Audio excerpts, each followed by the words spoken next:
This is Ros Jones, your business coach with my weekly podcast show, Bold Business Bits, coming to you from Yorkshire. This is where I have a great conversation with a phenomenal female business boss. We share some of the bold stuff they do, lessons they've learnt, adversities they've overcome, and the fun they have. And then I'll be dipping into my toolkit and sharing a top tip. Business can be lonely, so make sure you join us each week and be part of our show.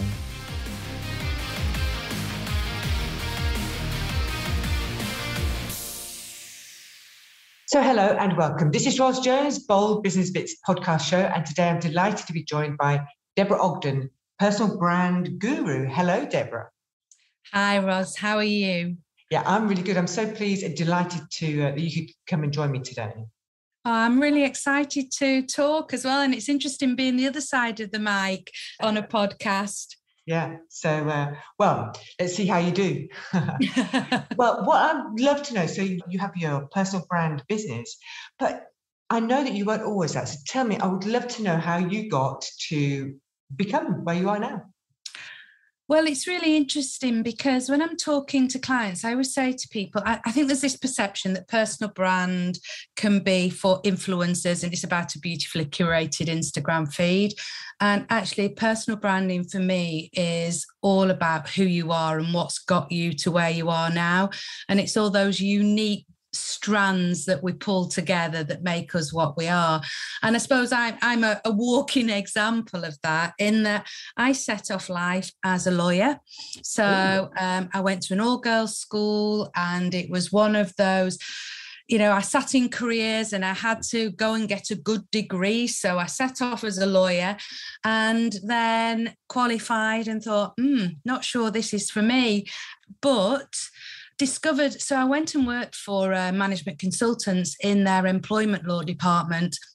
And one day I picked up a copy of Marketing Week and I thought, this is interesting. And I used to squirrel away the office copy of Marketing Week and take it home with me and read it. And it opened a whole new world up for me. And I ended up working for the chief executive of the business, looking at the marketing. How did that happen? So you worked there, this management consultant firm, as their in-house lawyer, employment law? Not as part of a team. So they ran an employment law team, still do actually. And I went in there and supported them and did some research for them. And I'd always got on very well with, he was actually managing director, not chief exec, who sadly passed away, but I always got on well with Len. And I think he saw something in me that was perhaps, I had a curiosity and was willing to learn. Yeah. And so I worked quite closely with him as what he called his exec assistant, which involved some of the research, continued research, but he was quite a high profile guy. So again, looking back, and I've never thought about this before, but actually, this would have been, I don't want to even say how many years ago. But that probably was working on his personal brand even at that time. Yeah. He was quite big in politics and in the local Manchester community. And yeah, I just loved this sort of communicate. It was comms, really. It was that I really loved.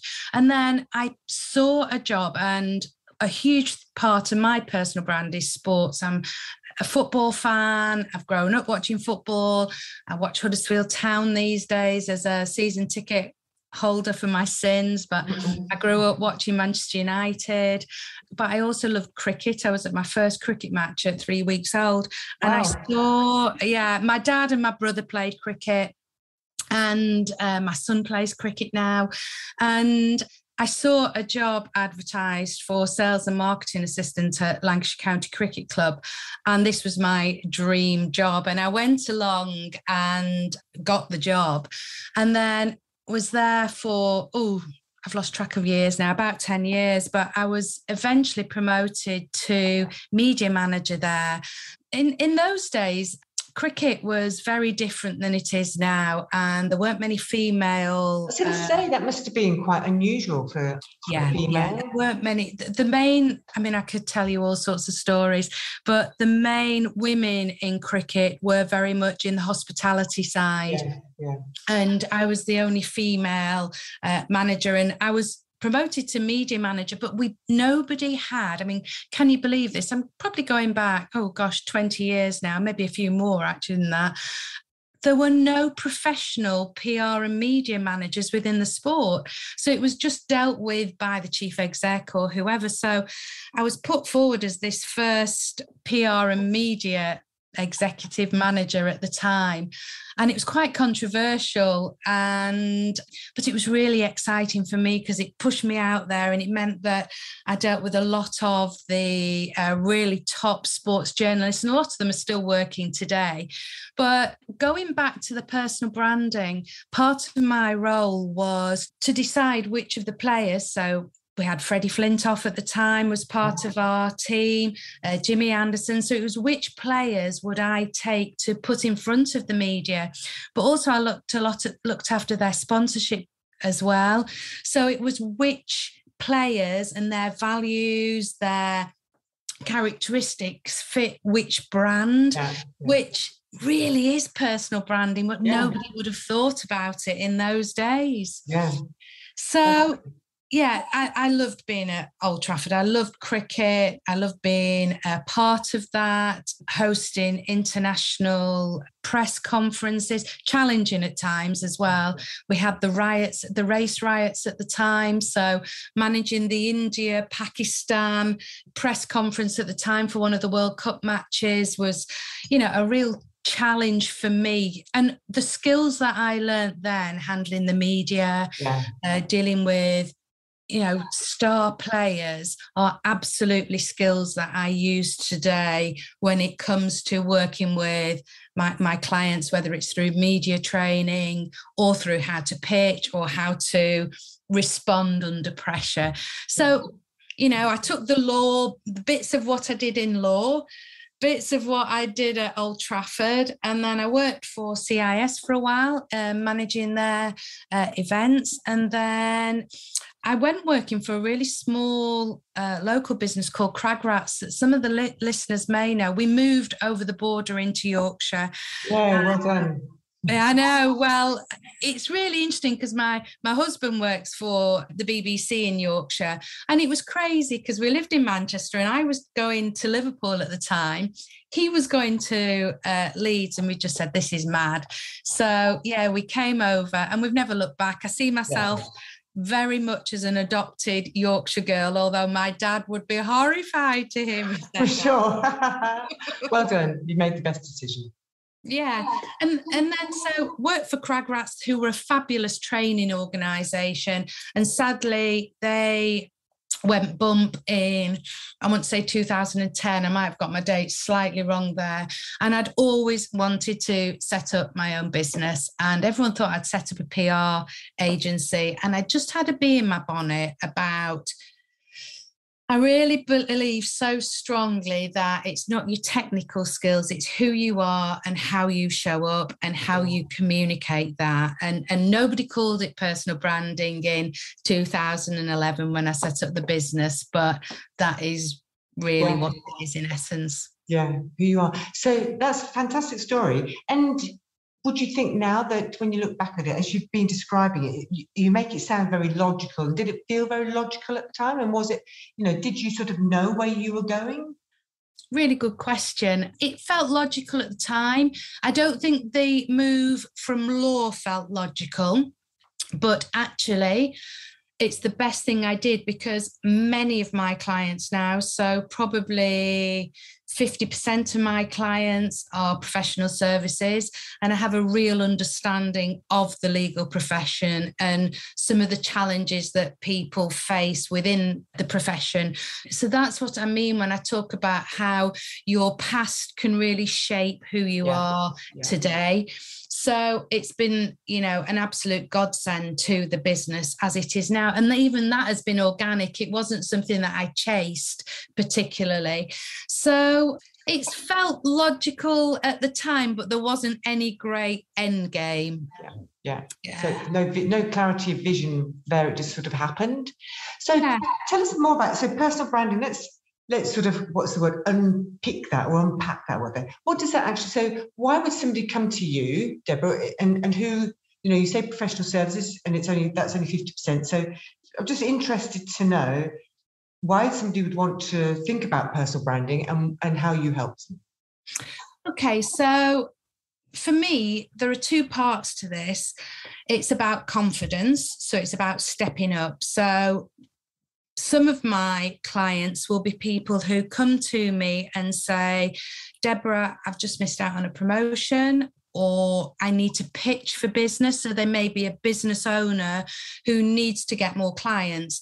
And I talk about being a visible expert. So you need to have your personal brand out there, because there's this cliche that gets thrown around time after time, people by people, but it's true. That's why it's a cliche. Yeah. So we both know that there are many coaches out there, but certain people will buy into you as a person because you have that connection. And that is the same in any business. So using lawyers, solicitors, accountants as an example, you need them to be your trusted advisor, and to trust, you have to have that connection.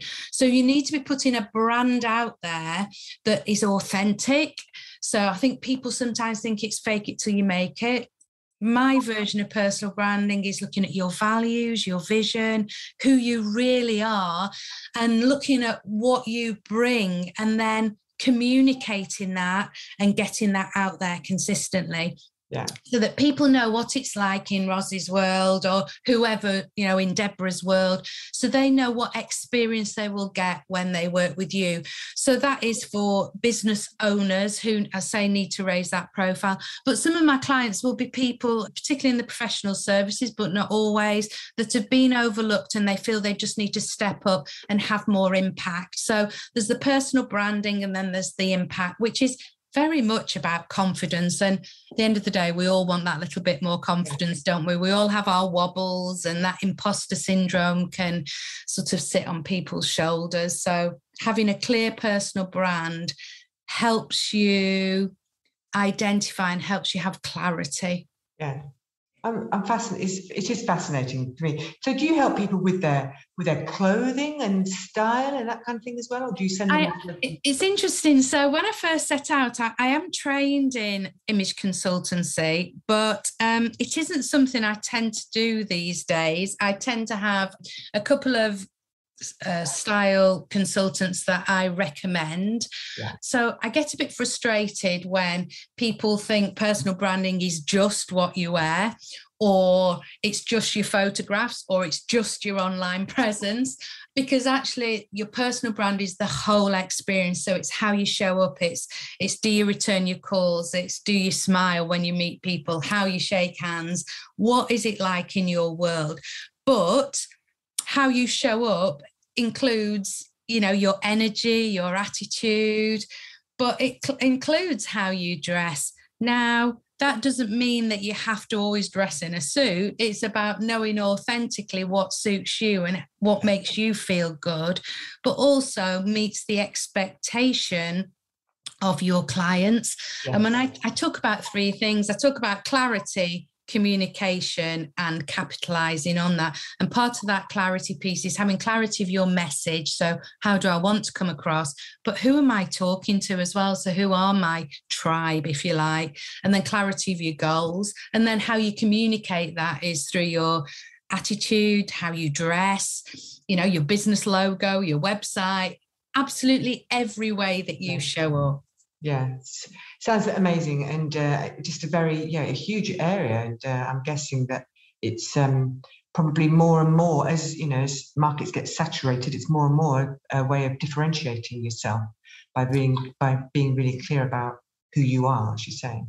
Absolutely, because the internet has opened up the market to everybody, hasn't it? So it's how we stand out, and there is this tendency to think as business people sometimes that we've got to be professional and virtually give a more pasteurized version of ourselves, but actually it's our little quirks and our personality that people buy into. So it's about celebrating. Well, it's about recognizing it, because not everybody knows what their strengths are. So it's about recognizing that and then communicating that consistently, so people know that that's what they're going to get, and they can relate to you as well. Yeah, and you help people dig that out. Absolutely, yeah. So I dig that out, and it's the stuff that it's really funny. There are two bits. There's the digging and the reflection, and then there's what I call the tactical stuff. So that is establishing yourself as a thought leader, being on social media, speaking at events, your media training, and everybody wants to get onto the tactical stuff, but you need to know what you want to be known for first, because if not, you're missing the trick. So, we do some work, and it can be quite deep. Quite often there are tears, but quite often if some clients want it, we do a 360 feedback. So we get some anonymous feedback, and that uncovers the real sort of what I call the gold dust, but it's that area that people aren't sure about, what people see about you, but you don't see about yourself. Yeah. Ooh, amazing. I don't know whether this is true, but it does sound like you need to be with somebody to get to understand about their energy and what they're about and how they show up. So what I'm getting at here is that in the last 2 years, we haven't necessarily been able to be around other people. So how has the pandemic impacted your business, Deborah? Well, the first March 2020, I think I had 2 days of a pity party, and I sat there and watched my diary empty, because one of the things that I love about my business is working one-to-one with people.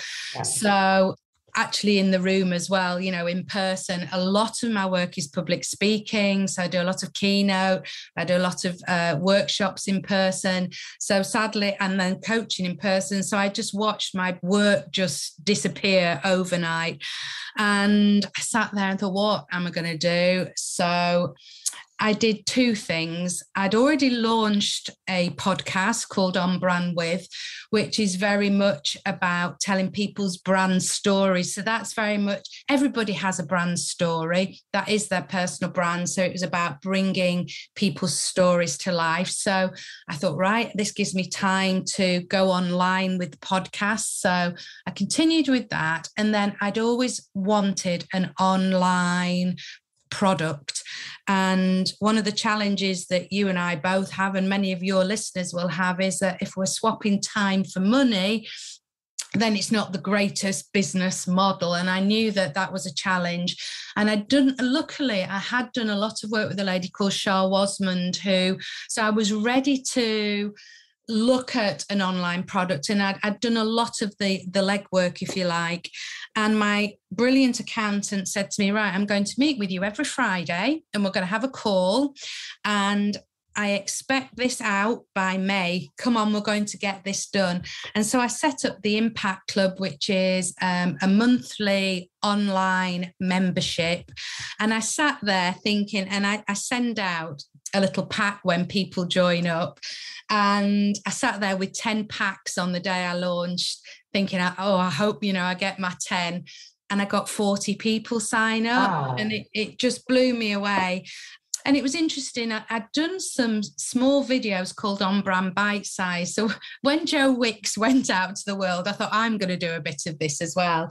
And I did these 2-minute videos. And I think because people had got a lot from those every day, I think a lot of the people that had watched those thought, okay, I'm going to sign up for the Impact Club. And we're still going. Yesterday, we had a fabulous get together, because for the first time yesterday, after 18 months, we had our Christmas lunch, and we were all together in the same room for the first time. So I met one of the ladies, came up from Surrey. So I met people that I've sat in their rooms with them for the last 18 months, every Monday on our group coaching calls. Wow. But we actually met in person yesterday. So I suppose the pandemic for me has accelerated something that I always wanted to do. Isn't it funny how sometimes we get a little bit of a rocket up our backside and we get out there? Yeah. So, yeah, I've been very blessed. I mean, we haven't been touched by the pandemic personally, but I am very pleased to be able to get back out there in person now. Yeah. But the Impact Club will continue online? It will continue online very much. We have Monday group coaching calls, and then there is a platform where people can access training videos, and I send out videos and emails throughout the week to support the group. But it's become a really fabulous community where other people, it's as if I'm just the facilitator now, which is for me the perfect community. I was sharing with them yesterday, and I think you'll resonate with this. The great thing about an online business is that, there's no limit to numbers. And I thought, this is a great idea. But I very quickly realised that I know every single one of my members. And when I look around the room yesterday, I know what their goals are, what their dreams are, what their challenges are. And I never want that to change. So even though I can grow it, it will never grow beyond me knowing the people in it. That means too much to me. Yeah. That's great. So, I think there have been opportunities, haven't there, thrown out through this, and having the courage and the determination and the entrepreneurial skills, really, just to take these opportunities, I think has been really important. The difference between survival and otherwise in this time. Yeah, I think there's that phrase, isn't there? We have a choice whether to survive or to thrive. And I've said this many times when I've been presenting, but somebody very early on, I think it was a politician, said, we're all in the same boat. And then somebody said, no, we're not. We're all weathering the same storm, but we're in very different boats. Yeah. And I think the people that have said, come on, what can I do? And, the Impact Club wasn't perfect when it set out, but it was a response. And it kept me going as much as I think it kept my members going. Yeah, absolutely. No, it's fabulous. Well done, you. And so, that seems to be an amazing thing you did. What about, now we all go through these tough times in life. Everybody does. As you say there, it's just it's a difference between how we respond to those things. But what about you? Do you mind sharing a particular time of adversity that you've been through and how you came through that? I don't mind at all. So honestly, one of the biggest challenges for me was how I came to set up the business. And sort of a potted version is that I had many, and some people may resonate with this, but I went on quite a journey to have my son. My son is now 14, Oscar, big part of my personal brand. Just sharing this here because for a long time I wouldn't talk about the school run. I'd say, I can't have a meeting after 3:00 but I would never share why, and that doesn't empower other parents. So I changed that one quite quickly. But when Oscar was about 2 or 3, long journey to have him, I suffered from depression, and I realised actually it was around my identity. I'd always had very high profile roles. So when I was at Old Trafford, very much in the limelight and working with, not as much being in the limelight, but knowing everybody within the organisation. And for me, that's important. I'm big about networking and still am now. And one of my values is reputation. And all of a sudden I became Oscar's mummy rather than Deborah. And I realised that, and I had some counselling at the time. And it was at that point I spoke to the counsellor and said, I've always wanted my own business. And she said, well, what's holding you back? And I said, I'm going through this process, if you like, at the moment. And I said, it's not just when you become a new mum, but it's when you change jobs. It's maybe when you get divorced, when you've been very poorly. But we have these milestones in our lives where our identity changes. And I quite often get people get in touch now saying, I've lost who I am. And I hadn't realised what an impact that had on me as a person, but also as a businesswoman as well. I lost my identity. I lost some of my self-worth, and which then eroded my confidence. So it was from that the business set up, and it took me a long time to share that story as well. But again, by sharing it, it empowers other people. And, we all have our moments, don't we? Sometimes I think we can all be guilty of playing small. And I have a poem on my, just above my laptop here, which is Marianne Williamson, which is that our deepest fear is not that we're inadequate. Our deepest fear that we are powerful beyond belief. You might be brilliant. Yeah. Yeah. And for me, I think we can all have a tendency to play small.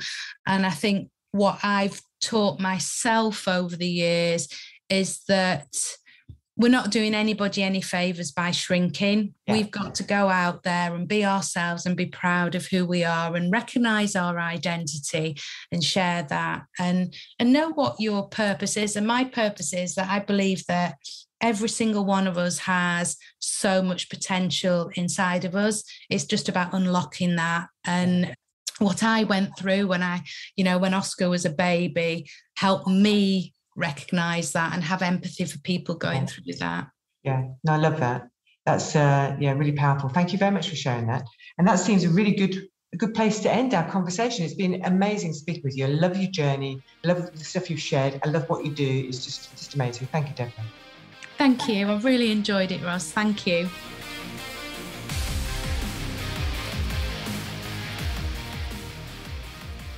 At the end of our conversation, Deborah was talking about how we don't do anyone any favours by holding ourselves small. And she mentioned the Marianne Williamson poem, Who Am I to Be Brilliant? I love this poem. This is something I actually give this to clients when they start working with me. It's amazing. And interestingly, it was actually Nelson Mandela read it out at his inaugural celebration. And I thought, I'm sure some of you will be very familiar with this poem, but I thought I'd read it out to you. So it's called, Who Am I to Be Brilliant? Our deepest fear is not that we are inadequate. Our deepest fear is that we are powerful beyond measure. It is our light, not our darkness, that most frightens us. We ask ourselves, who am I to be brilliant? Actually, who are you not to be brilliant? You are a child of God. Your playing small doesn't serve the world. There's nothing enlightened about shrinking so that other people won't feel insecure around you. We are born to make manifest the glory of God that is within us. It is not just in some of us, it's in everyone. And as we let our light shine, we unconsciously give other people permission to do the same. As we are liberated from our own fear, our presence automatically liberates others. It's a really powerful poem, I think, so I hope you enjoyed that. And I hope you enjoyed our conversation today. Please subscribe to our show and then you just receive each show as they come out. And I hope you enjoyed it and looking forward to speaking with you again soon. Bye for now.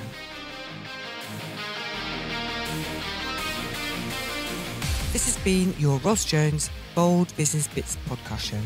If you'd like any further information about anything we've discussed today, please just get in touch. Go to businesscoachingyorkshire.co.uk. Please join me again next week when I'll be speaking with another phenomenal female business boss with bold business bits. And remember to subscribe to my show. Thanks for listening.